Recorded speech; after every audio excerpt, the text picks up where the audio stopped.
Hey everyone, and welcome back to the channel. Today we're diving into one of history's most bizarre and, frankly, adorable conflicts: the War of the Whiskers. No, this isn't a fairy tale. This was a real-life showdown in the mighty Byzantine Empire, and it was all about cats. Our story begins in the 6th century CE, in the heart of the Byzantine Empire, Constantinople. The man in charge is the legendary Emperor Justinian I. You might know him for building the Hagia Sophia or for his extensive legal reforms. But what you might not know is that Justinian had a bit of a cash flow problem. Wars are expensive, and his ambition to reconquer the old Western Roman Empire was draining the imperial treasury. So Justinian and his advisors got creative with taxes. They taxed land, they taxed trade, and then they looked at what the rich were spending their money on.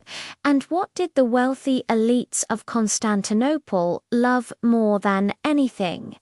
Their luxury pets, especially their pampered felines.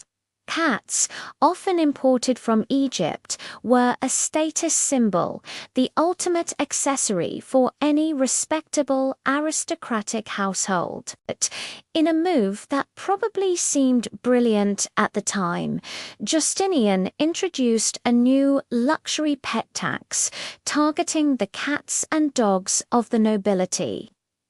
The idea was simple. If you can afford to feed a lion-sized cat on a diet of fresh fish, you can afford to contribute a little extra to the empire. Well, the aristocrats did not see it that way. To them, this wasn't just a tax, it was a personal insult. How dare the emperor meddle in their private lives and tax their beloved companions? They saw it as an affront to their status and a violation of their noble dignity. The grumbling started quietly at first, in lavish dinner parties and secluded courtyards. But soon it would spill out into the open, and this is where our feline friends take center stage. The aristocrats, looking for a way to protest without committing outright treason, found the perfect symbol: their cats. Suddenly, cats were everywhere in Constantinople, but not in a cute, cuddly way. Noble women would parade through the city's main street, the Mazy, with their most expensive cats on jeweled leashes. Artists began discreetly carving cat graffiti into public walls. Poets wrote verses praising the independence and untamable spirit of the cat, a clear jab at Justinian's overreach. The cats became symbols of silent, passive-aggressive rebellion. A well-groomed cat sitting defiantly in a window overlooking the imperial palace was a political statement. It was a furry, purring middle finger to the emperor's tax collectors. Imagine the absurdity.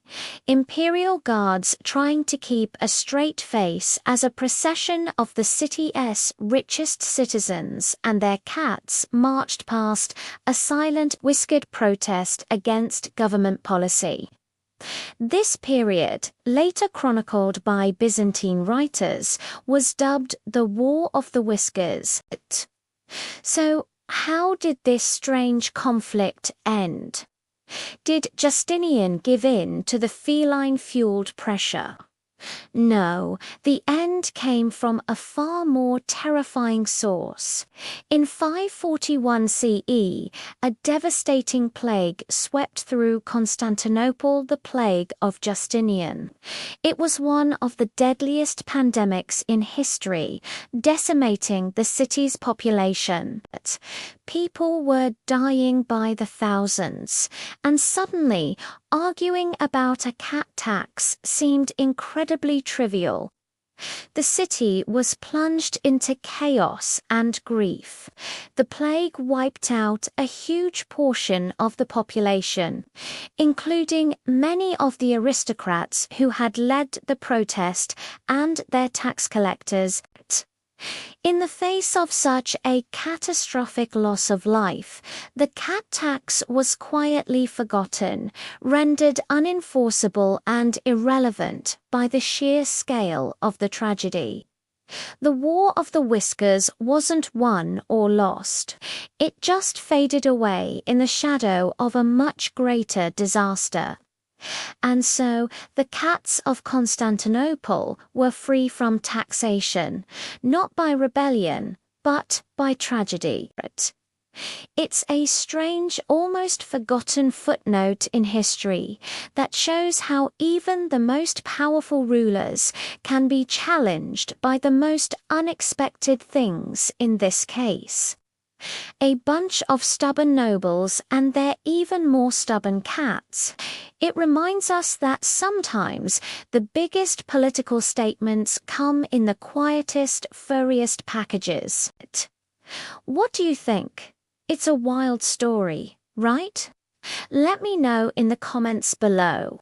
Thanks for watching, and if you enjoyed this weird piece of history, don't forget to like, subscribe, and hit that notification bell so you don't miss our next dive into the past.